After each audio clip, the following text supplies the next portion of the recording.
Masuk anggota BEM. Berarti kamu famous dong Andin di kampus ya? Wah, kurang tahu ya kak saya. Gak jadi mahasiswa kupu-kupu sih. Jadi merasa tersinggung nih saya mahasiswa kupu-kupu kuliah pulang-pulang. Kalau kamu self rewardnya ngapain itu Andin? Kalau aku sendiri sih, aku menyisihkan uang itu buat jajan. Jajan ya.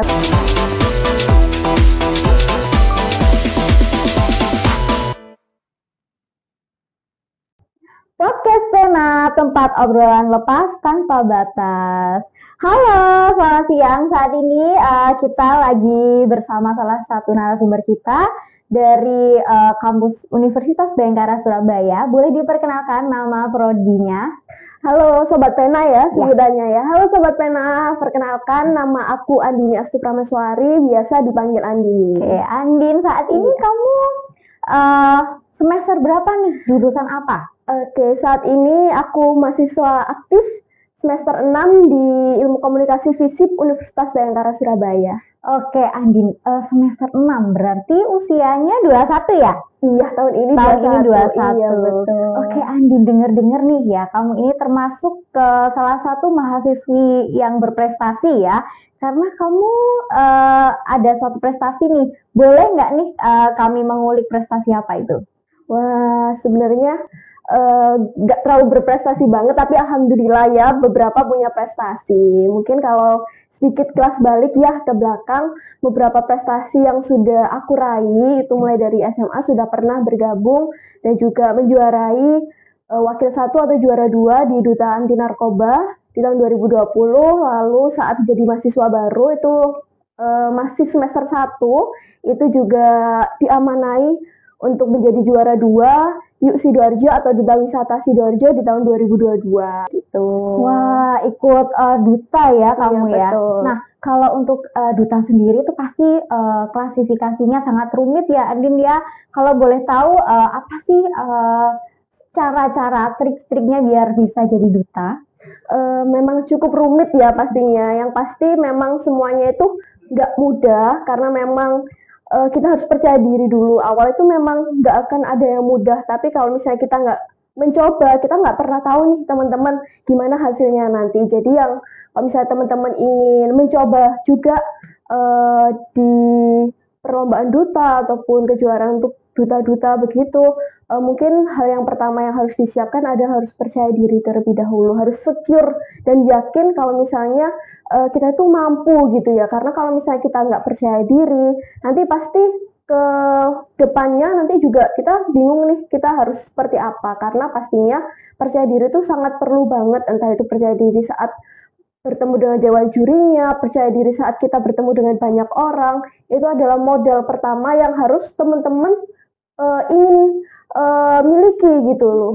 Jadi karena percaya diri itu mengawali hal-hal ke depannya. Jadi kalau teman-teman sudah percaya diri, nanti ke depannya juga akan lebih dimudahkan. Baru nanti mungkin pastinya akan dibekali lah waktu kita di duta itu pasti ada pembekalan untuk para finalis ataupun yang sudah bergabung di dalamnya, entah itu bekal public speaking ataupun materi terkait. Kalau misalnya di Duta Anti Narkoba wawasan tentang narkoba dari pihak PNNK, lalu kalau misalnya di Duta Wisata langsung dari Dinas Pariwisata ataupun bagian-bagian terkait pasti akan dibekali. Jadi yang pertama yang pasti harus percaya diri terlebih Percaya diri ya. Ngomong-ngomong tentang percaya diri nih, banyak banget ya pasti, apalagi mahasiswi ya Gen Z ini kan dikit-dikit insecure karena kan emang faktornya dari sosial media, bener nggak Andin? Iya betul. Nah, kalau misalkan di sosial media, menurut kamu itu kamu berpengaruh juga nggak sih sama sosial media Kak? Mungkin kayak contohnya tuh kayak yang ada di TikTok,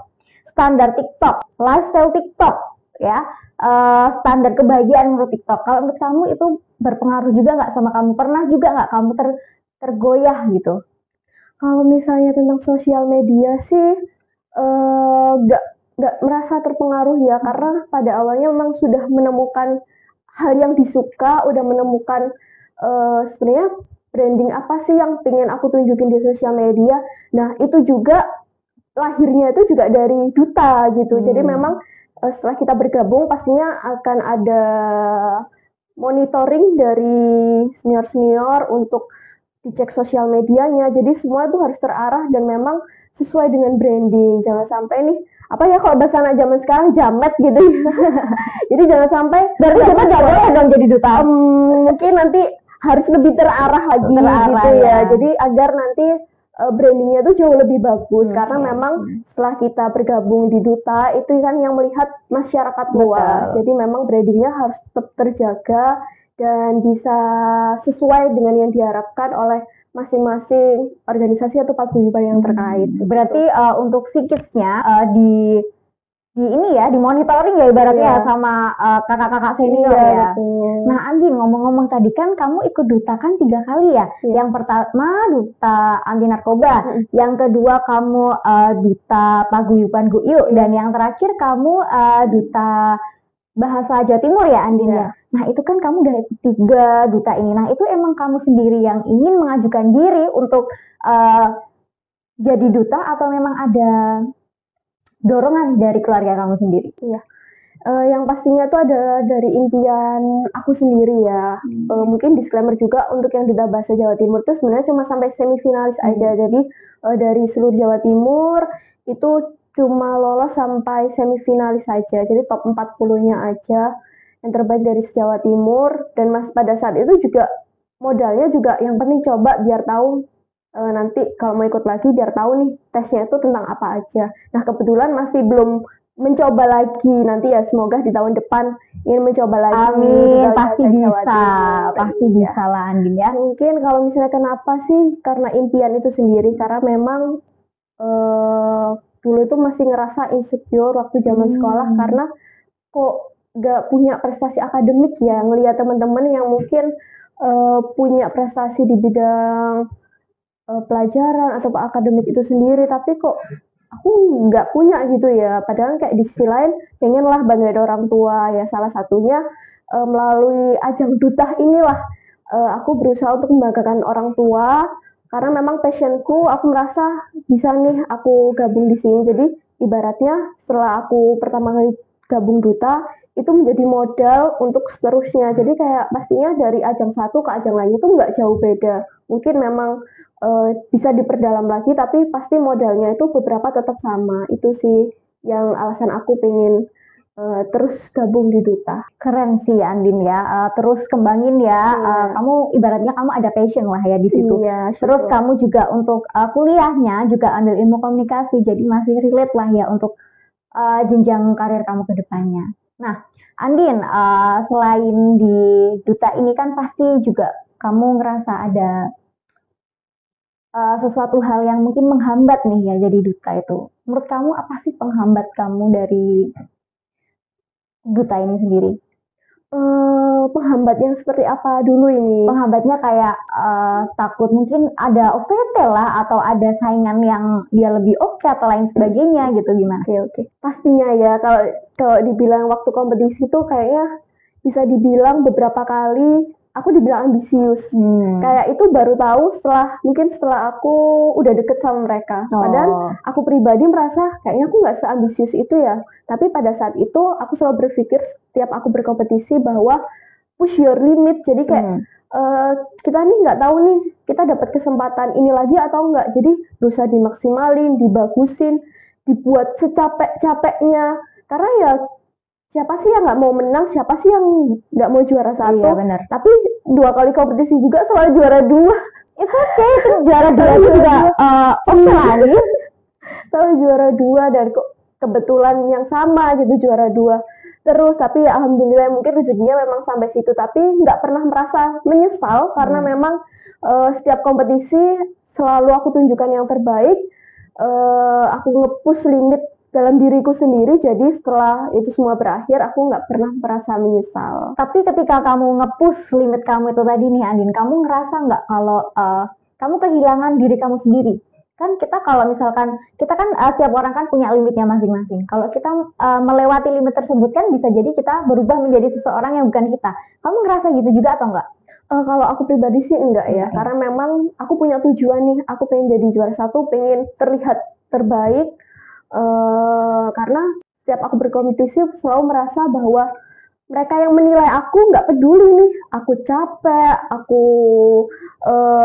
nggak merasa misalnya kayak aku kurang memiliki ilmu yang cukup, kayak mereka nggak peduli karena mereka mencari yang terbaik. Jadi di situasi apapun, di kondisi apapun, aku harus tetap prima gitu di depan mereka. Jadi memang ya harus selalu tampilin yang terbaik. Kayak gitu sih aku selalu mikirnya. Oke, emang motivasi kamu apa sih Andin buat ikut buat ikut duta ini sebenarnya? Kalau motivasi aku sendiri sih yang pertama jelas pengen banggain kedua orang tua Oke. ya. Mungkin selain itu juga karena memang dulu memang sudah sering diarahkan untuk ikut modeling, ikut Tapi pernah ikut modeling? pernah pada saat itu waktu SD.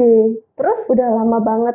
Terus semenjak sekolah SMP kayaknya sudah dibebaskan jadi mencari hal-hal yang lain. Jadi kayak sudah nggak fokus ke modeling Oh, I lagi. see. Tapi kamu ngerasa ada passion nggak di modeling sendiri? Pada saat itu ya. Pada Tapi saat kayak itu? sekarang sudah mulai nggak terlalu merasa passion aja. Jadi kayak Oh. tapi bisa gitu kalau misalnya dituntut duta sih kan harus bisa jalan Catwalk ya benar. foto harus bisa ya bisa tapi sepertinya bukan hal itu bukan jalan itu yang pingin aku seriusin begitu untuk saat ini itu sih mungkin selain itu juga karena impian karena ingin membanggakan kedua orang tua dan ngerasa bergabung di duta itu ngebuat relasi dan koneksi itu semakin luas ya? gitu karena memang bertemu dengan banyak orang lalu dengan bertemu dengan orang-orang penting yang menurut aku nggak semua orang itu bisa bertemu dengan beliau-beliau itu gitu itu sih alasannya motivasinya. Oke.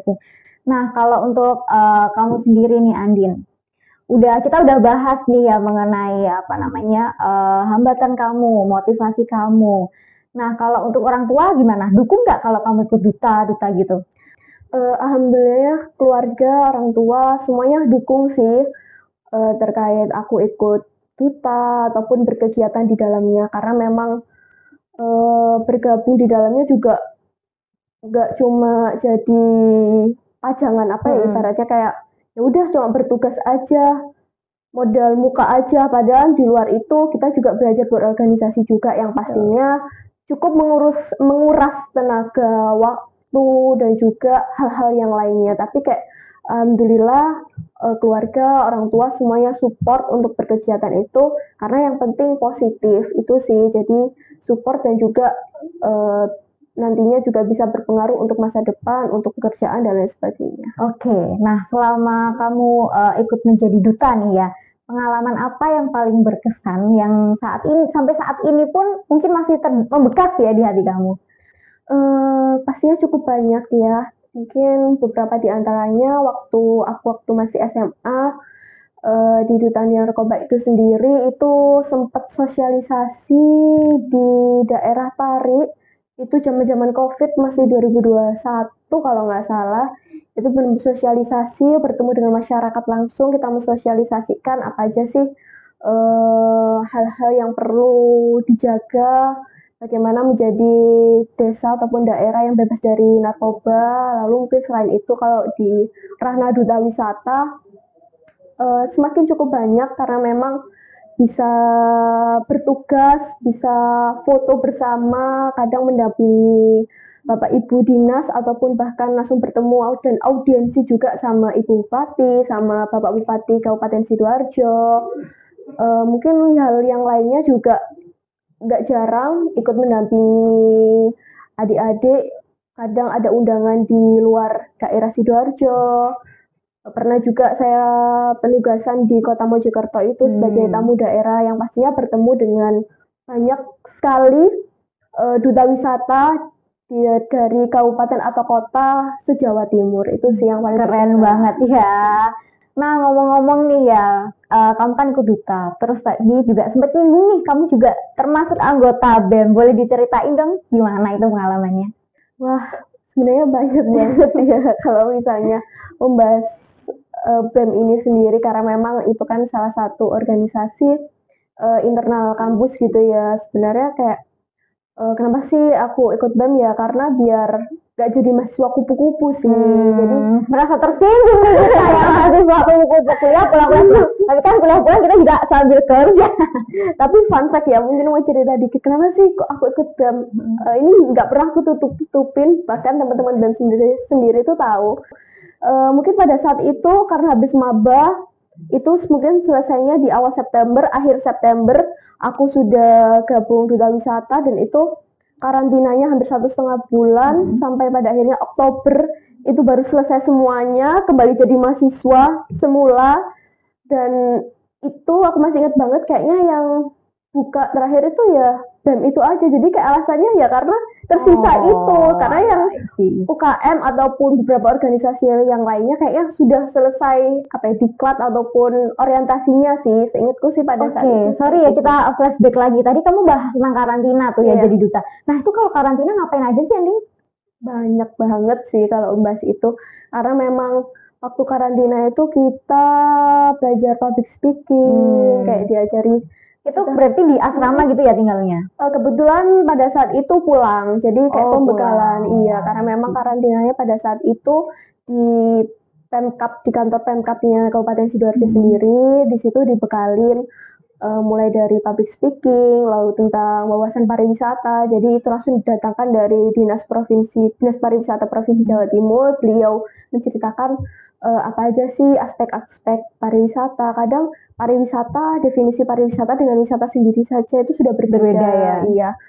Lalu unsur dari pariwisata itu sendiri banyak banget, mengklasifikasikan destinasi pariwisata itu juga seperti apa. Bahkan kalau di KUIU Sidoarjo sendiri kita juga harus peka, harus melek pada saat itu isu-isu yang cukup banyak pada saat itu kita harus tahu gitu. Mungkin selain itu juga kita ada city tour, jadi keliling Sidoarjo. Pada saat itu sih ke Pulau Lusi yang ada di daerah Jabon sana, lalu juga ke candi yang ada di Sidoarjo, Candi Pari, Candi Sumur, dan juga ke wisata-wisata terkait juga. Mungkin selain itu juga kita dibekali kayak beauty class, grooming class, karena memang kan wajah tetap menjadi salah satu yang utama. Iya, betul banget ya, karena emang diperlihatkan ya. Oke, Andin. Nah, kita udah jelas ya teman-teman. Jadi kalau untuk karantina sebagai duta sendiri seperti itu ya, berarti emang banyak banget ya ilmu-ilmu yang didapat kalau jadi duta. Oke, berarti untuk organisasi di kampus kamu ikut BEM aja nih ya? Apa ada lagi selain itu? Udah sih, memang cuma BEM aja dan sudah cukup banyak sepertinya menguras waktu dan tenaga. Iya, bener banget. Kamu udah kuliah, kamu juga jadi duta, jadi BEM. Nah, ngomong-ngomong kamu juga kerja nih ya, Andin ya. Nah, kamu kerja di mana sih? Jadi saat ini sebenarnya kerja di 2 tempat sih. 2 tempat? Iya, 2 tempat sebenarnya. Sibuk banget dong 2 tempat. Tapi memang untungnya fleksibel sih. Jadi mungkin bisa dibilang freelance atau part-time gitu ya. Jadi memang pendidikan harus nomor 1. Jadi memang yang untuk pekerjaan menyesuaikan dengan ketersediaan waktu yang aku punya gitu. Mungkin kalau sekarang sih ada di freelance wedding organizer, dan juga mungkin satunya jadi admin di salah satu pusat oleh-oleh yang terkenal di Surabaya. Kalau jadi selain wedding organizer tadi kan freelance nih ya. Nah, kalau kamu jadi admin di pusat oleh-oleh di Surabaya ini berarti full time atau gimana? Sama part time. Nah, untungnya itu syukurnya itu bisa fleksibel sih waktunya, dan aku bisa masuk situ juga karena relasi dari cutting juga. Jadi buat teman-teman, siapa tahu kalau masuk Ubara bisa dapat relasi itu juga yang belum tentu di kampus lain bisa dapetin. Karena jangan lupa ya, karena kan kita memang sangat cocok banget ya buat mahasiswa yang ingin kuliah sambil kerja. Gitu ya. Betul. Nah, kalau motivasi kamu apa sih sebenarnya kuliah sambil kerja itu? Keinginan sendiri kah atau gimana? Karena aku anak terplanning banget, sebenarnya rencana buat kuliah sambil kerja ini udah dari SMA. Sudah dari jauh dong ya dari SMA. Iya, sudah dari SMA. Jadi biar ada tambahan-tambahan lah. Dan juga harus sadar nih, karena pada saat itu belum rezeki di PTN, dapatnya di PTS, jadi harus sadar nih kalau misalnya usaha yang aku keluarkan harus lebih daripada teman-teman yang PTN yang mungkin sudah dapat privilege relasi dari kampus atau menyebutkan nama kampus aja mungkin sudah terlihat begitu ya. Jadi ibaratnya buat teman-teman yang mungkin nantinya masih belum rezeki di PTN begitu ya, jangan pernah merasa gagal, berkecil hati, jangan pernah. Tapi kita harus secure, kita harus sadar kalau misalnya oke, berarti usaha yang dikeluarkan harus juga lebih nih. Kalau misalnya ingin membangun relasi, membangun koneksi, berarti harus lebih daripada teman-teman. Jadi jangan malah sedih, secure karena insecure apalagi buang-buang waktu sih kalau buat aku pribadi. Waktu gitu, dan juga tenaga ya nggak sih ya. Nanti malah kalau kamu insecure aja ya, murung kayak gitu, justru nggak ada next step ya kan. Jadinya malah depresi dan lain sebagainya. Iya, jadi mending disahkan untuk membangun semangat lagi.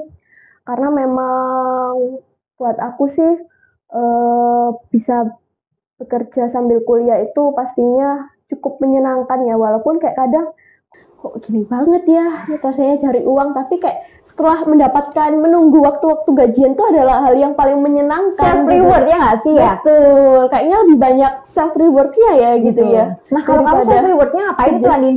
Kalau aku sendiri sih, aku menyisihkan uang itu buat jajan. Jajan ya, berarti jajan nyemil. Treatment kayak gitu ya. Jadi kayak apa ya?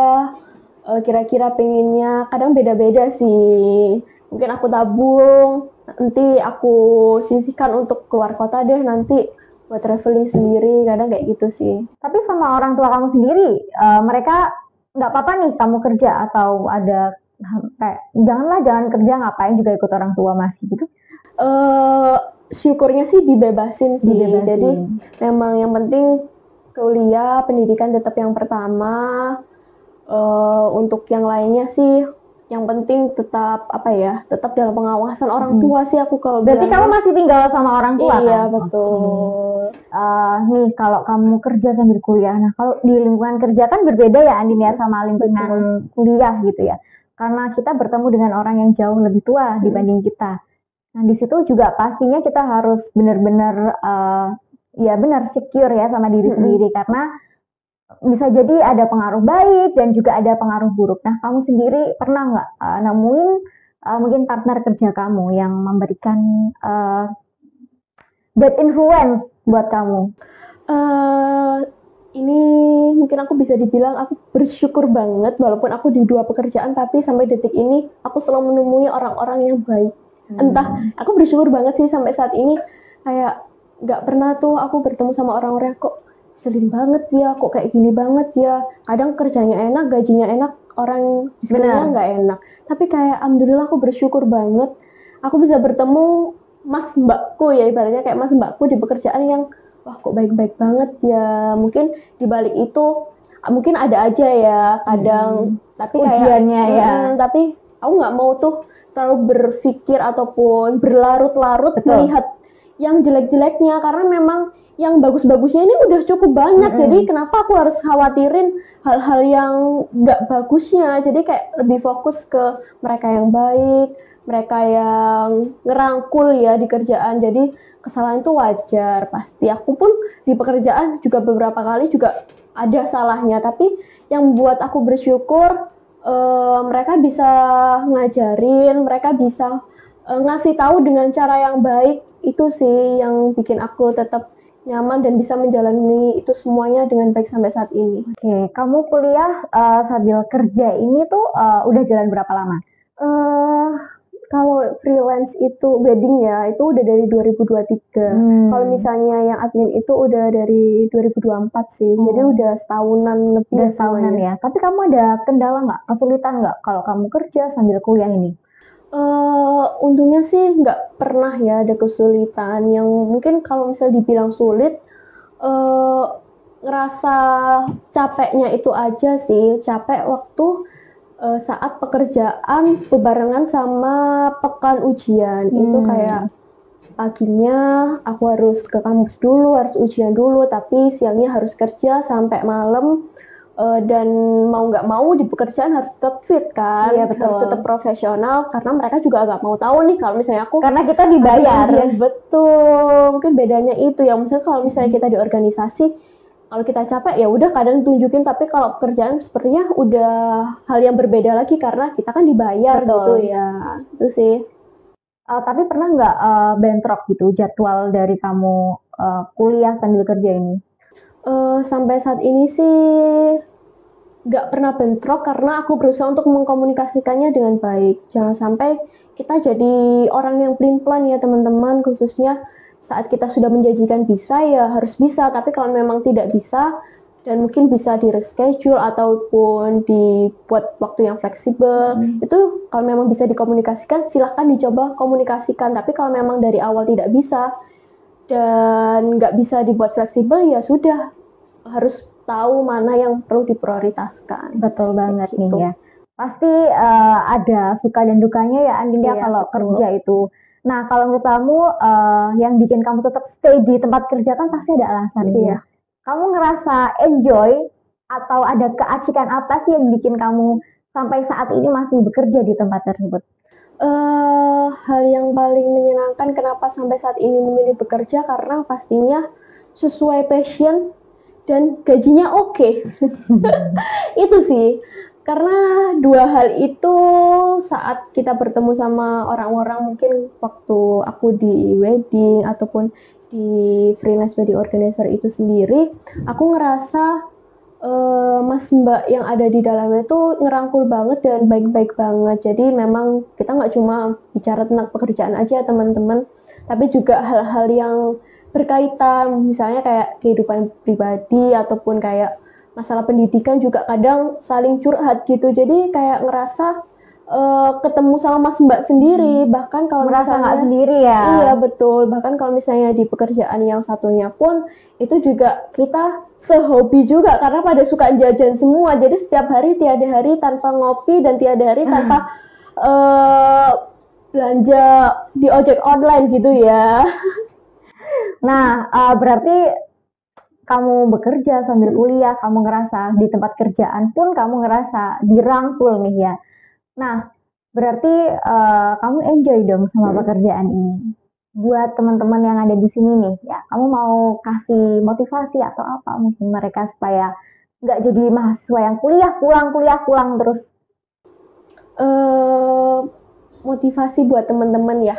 Mungkin yang pertama itu adalah teman-teman harus tahu nih skala prioritasnya itu apa. Lalu yang kedua harus terplanning dan jangan lupa untuk terus percaya diri. Mungkin yang pertama dari skala prioritas. Jadi mungkin kalau teman-teman sekarang yang melihat masih sekolah ataupun masih masa-masa labil gitu ya, masa-masa galau, masih nggak tahu kira-kira kedepannya mau gimana sih, itu harus tahu skala prioritasnya terlebih dahulu teman-teman. Jadi biar nantinya kita bisa tahu nih apa dulu yang didahulukan. Betul. Misalnya permintaan dari orang tua atau keluarga pengen kalian berpendidikan dulu, silahkan harus dijalankan itu. Lalu kalau misalnya diberi kebebasan, silahkan kebebasannya ya, seperti apa yang baik, positif. begitu, yang positif entah itu dari hobi ataupun yang lainnya. Silahkan taruh di posisi yang keberapa dari skala prioritas itu sendiri. Jadi harus tahu nih skala prioritasnya itu seperti apa. Lalu yang kedua, terplanning. Terplanning itu teman-teman harus bisa memikirkan kira-kira rencana jangka pendek, rencana jangka panjangnya itu seperti apa, 5 sampai 10 tahun ke depan itu rencananya tuh mau seperti apa sih, aku ini mau jadi apa.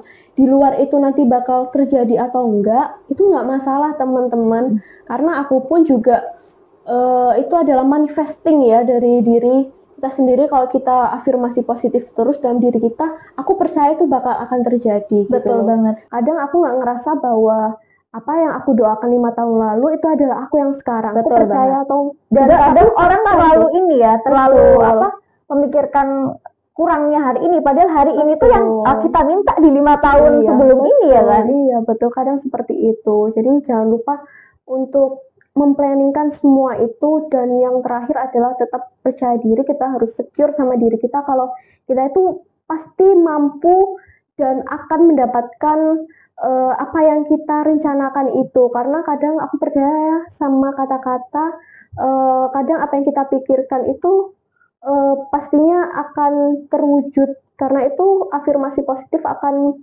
menimbulkan hal-hal positif juga.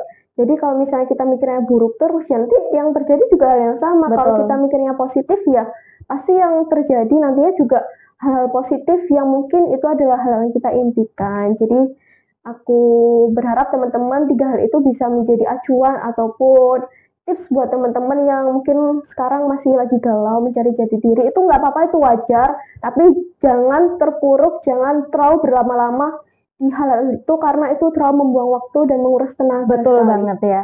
Berarti kamu orangnya terplanning ya, Andin ya.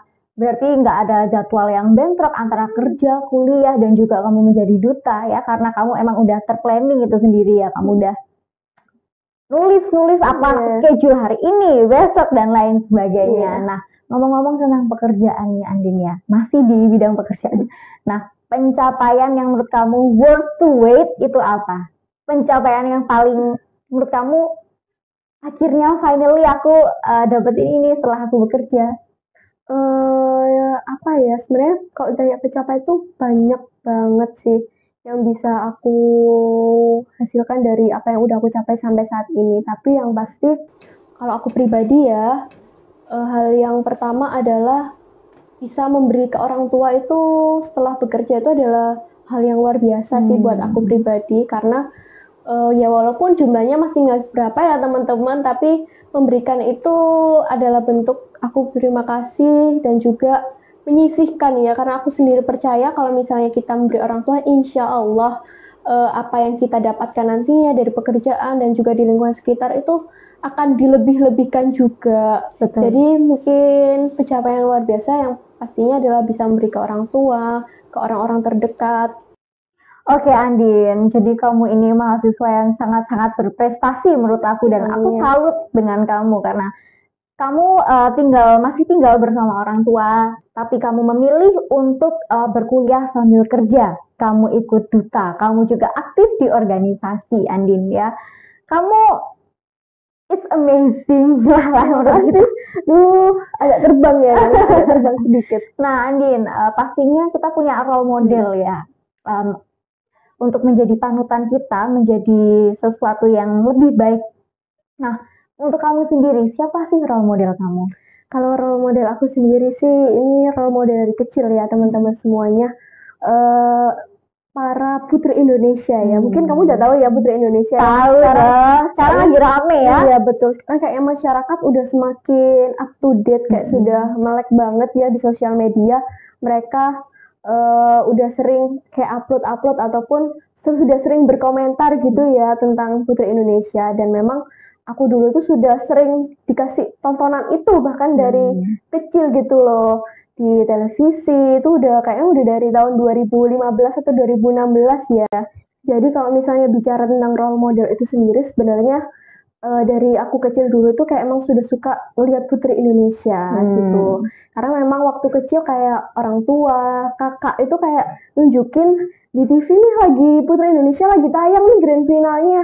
Bahkan tuh dari aku SD sepertinya. Jadi mungkin itu awal aku suka modeling, diajak foto-foto itu mau. Jadi mungkin awalnya tuh dari situ. Seiring berjalannya waktu hingga saat ini ternyata role model aku juga tetap mereka gitu. Karena melihat mereka setiap tahunnya, dan aku nggak pernah ketinggalan grand final mereka bahkan sampai saat ini gitu ya. Melihat mereka bisa ada di panggung, lihat wah cantik banget ya, wah pada berpendidikan banget ya, ada yang masih sekolah S2, udah jadi dokter tapi masih ikut Putri Indonesia. Mungkin kalau aku melihat banyaknya wawancara yang mereka jawab begitu ya, karena mereka merasa bahwa Putri Indonesia adalah sebuah platform yang bisa membuat advokasi itu menjadi nyata gitu ya, karena mereka percaya bahwa perempuan Indonesia tuh bisa loh saling memberdayakan, bisa berdaya buat masyarakat luas. Jadi nggak ada tuh namanya patriarki lagi, ataupun kita harus benar-benar bisa menjadi perempuan yang berdaya, dan perempuan itu bisa loh menjadi apa saja yang kita mau. Justru saat ini cewek-cewek udah kerja ya, kuliah kerja juga kan ya, nggak ada yang kayak aduh nunggu-nunggu donatur kan udah gak ada lagi Iya, kayak kita ya. betul. Jadi Nah. memang Putri Indonesia itu sendiri siapapun itu yang menjadi, tapi mereka memang punya ciri khasnya masing-masing, mereka punya keunggulannya masing-masing, dan itu semua berhak dicontoh, apalagi hal-hal positif, dan juga bagaimana mereka melakukan advokasinya untuk ke masyarakat, khususnya di daerah mereka masing-masing, karena memang berbeda banget, berbeda-beda advokasi ataupun hal ataupun proyek yang mereka lakukan untuk daerahnya masing-masing, itu sih. Dari role model kamu sendiri itu tadi kan semua putri Indonesia, tapi kamu punya nggak salah satu yang benar-benar favorit kamu? Waduh, agak susah ya kalau ditanya favorit itu sendiri, tapi yang pastinya setiap tahunnya aku selalu mendukung seluruh perwakilan dari Provinsi Jawa Timur, karena semuanya hebat-hebat semua. Dan di tahun 2023 itu ada senior dari GUYU sendiri yang mewakili Jawa Timur, bahkan juara 2 Putri Indonesia 2023 pada saat itu. Keren. Yang langsung dikirim ke Polandia di Miss Supranasional. Wah, kamu bisa Mbak Andin, amin. Pasti bisa dong. Amin. Semoga rezekinya sama gitu Ya, ya. pasti itu. Setiap orang punya rezeki masing-masing dan aku percaya kamu bisa. Amin. Thank you so much Andin buat insight-nya ya. Sukses selalu buat kedepannya. Aku senang banget ngobrol sama kamu. Banyak banget ilmu yang kita dapat ya, motivasi yang kamu kasih buat kita semua ya. Andin sukses terus ke depannya. Sama kamu juga. Ya, jangan kapok buat ke podcast sini lagi ya Andin ya. Oke, thank you semuanya buat podcast Pena, tempat obrolan bebas tanpa batas.